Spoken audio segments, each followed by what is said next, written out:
They stole my video. I've been flying FPV drones for over 3 years now. But in the past 2 years, there have been so many ups and downs. Today, I'm gonna tell you the stories of how I used FPV drones to travel the world and work for my dream clients. And no, we're not just talking about the fancy stuff.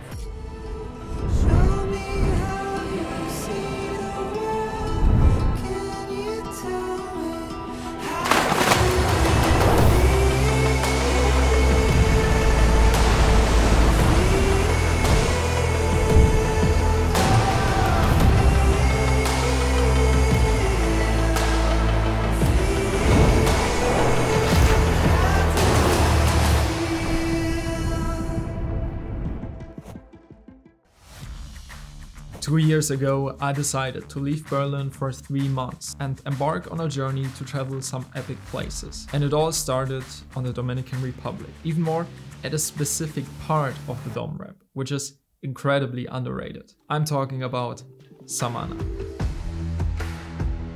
Some locals taught us about a special beach there, with no people but a stunning landscape. We decided to trust them and went with them.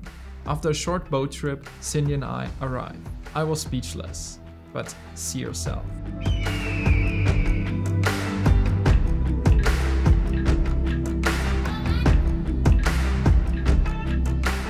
Insane, right? Now, I was so hyped to start my FPV drone there, but there was a problem. When trying to connect my drone to the goggles, it failed, and I realized right away some water that splashed onto my backpack during the boat trip also hit the video transmitter. It's broken. Imagine, you're at one of the most stunning beaches on this whole planet. Period. No discussion. Go there on your own and then tell me something else. And the FPV clip of your life has just been destroyed by a single saltwater drop.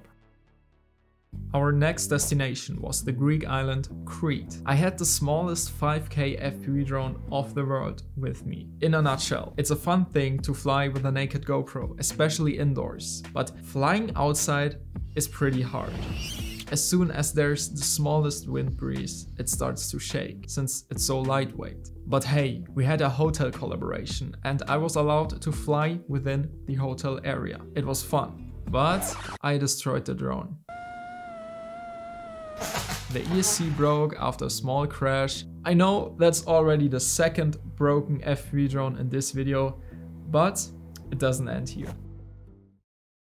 Next destination, Mykonos, Greece. I fell in love with the pool area of our next hotel. There were perfect gaps to fly through with my Cinewood, and I really was able to convince the manager to let me fly my FPV drone there.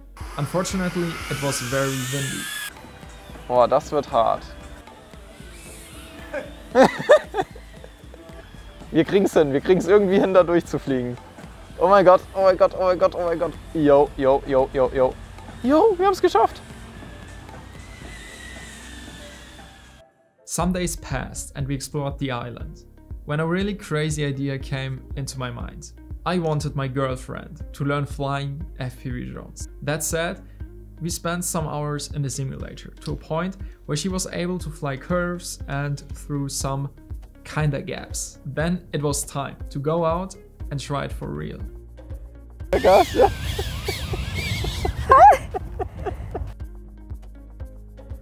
Yeah, it went so-so. Maybe we need an update in the future. 25th of August 2022, 3 p.m. A moment that revolutionized the world of FPV drones for beginners. DJI launched its brand new FPV drone flagship, the DJI Avata. Wasting time in your simulation. Yeah, real life so overrated. I got lost in the matrix. I was driving on the Autobahn, but shortly before 3 p.m. I took a break to order the Avata and to be one of the first who receives it. I chased wakeboarders. I put a naked and a full-size GoPro onto it. Can't recommend a full-size, like the agility is shit with a full-size GoPro. Don't do it. Back to the Avata. Damn, I loved it. The video quality was way better than on the first DJI FPV. It's still not as good as a GoPro, but hey, fun to fly, quality is good enough for social media, and I can charge the batteries on my travels via USB-C. If you want to start flying FPV drones, make sure to check out the free webinar linked down below, where Fuxi and I answer the top 10 most asked questions about FPV drones. The next trip changed a lot for me. Instagram is a great place to connect, and also in August I found a new friend there, Fuxi.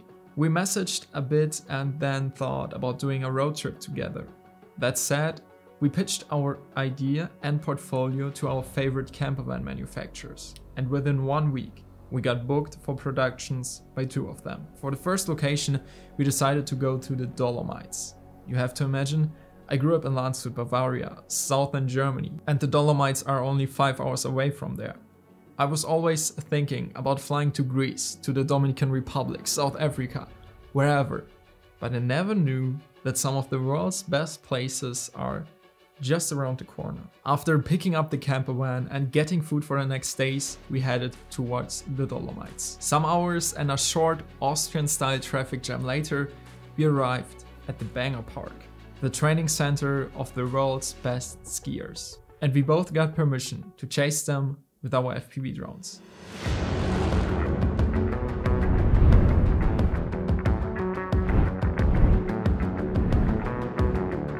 After this, the Alpe di Siusi and Lago di Garda have got us some crazy content. The Dolomites blew our minds, helped us to create some reels that went viral, and they've built a new, strong friendship.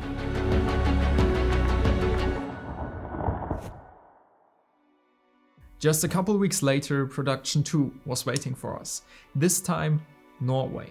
And little did we know how beautiful even the south of Norway is. But spoiler, I lost another FPV drone there. My goal was to compare 2 of my favorite FPV drones, the Gap RC Cinelog 35 and the DJI Avata. But I had one problem. One day, Fuxi and I decided to hike to a waterfall because we wanted to dive it. So first I started my Avata, flew a couple meters towards the waterfall and then stopped the video because I wanted to change the settings of the camera. But when stopping, the Avata started to fly to the left without me doing anything.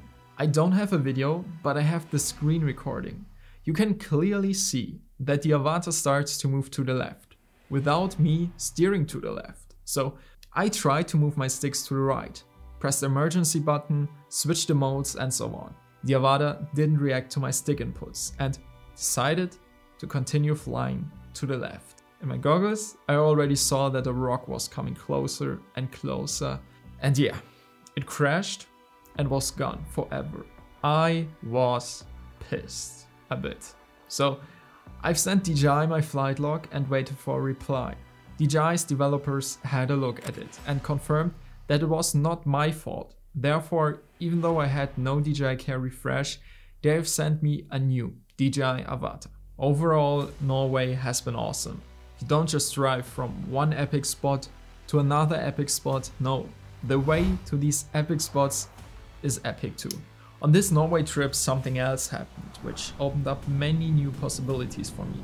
The whole year I was focused on YouTube, client projects and producing my German video editing courses. But I always wanted to try out short form content, and I thought this was the right time. I posted my drone reels every 2 to 3 days on my Instagram, and within 2 to 3 months, I've doubled my followers from 25 to 50k.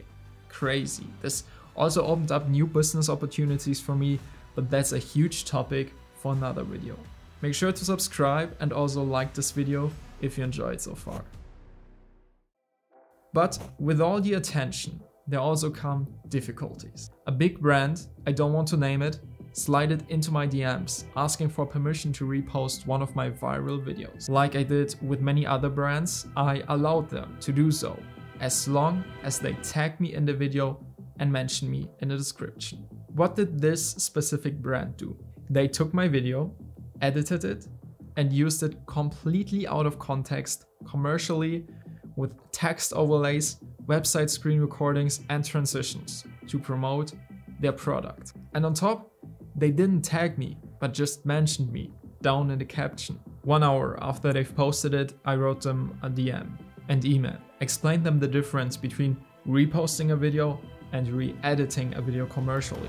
I kindly asked them to delete the video and then I would have just ignored it. They've posted on a Saturday afternoon and only replied to me next Thursday afternoon. Until this time, the video has already reached tens of thousands of views. So I told them, hey, I've tried to contact you and you replied too late. You've already made profit of my content for 4 days now. In the end, they were sorry and saw their mistake, but they took monetary profit from my video, so I charged them for a commercial buyout for this clip. End of the story, both of us were happy. They had their profitable video ad and I was happy about that well-paying buyout. Just 1 week later, there was another highlight. My next dream client contacted me, asking for a film production in Berlin. It was a bit harder to get the permission to fly my FPV drone in Berlin, but I got it. So I was able to produce and direct a social media ad for Universal Music. Being a freelancer is the most exciting life. You never know what's coming next. I forgot to tell you one thing about the trip Fuxi and I did in Norway. We were talking about how hard it was for us to get into FPV and realized that there should be an easier way. It usually is a tough journey to learn FPV and especially to shoot great videos with FPV. So in the next 3 months, we committed to a project which should allow everyone to become a successful FPV pilot. Easier than ever before. That's how we came up with our FPV Drone Masterclass. If you want to become a successful FPV drone pilot, just watch our free training, which I've linked down below. My next trip was with Fuxi again. It's always so much fun and the craziest things happen. We did a battle between normal drones and FPV drones. Make sure to check this video out next. It took me some time to learn flying FPV drones, but the stories and memories that this hobby has created for me were absolutely worth it. So if FPV drones sound interesting to you, don't wait any longer and get into it right now. Happy flying, see you soon.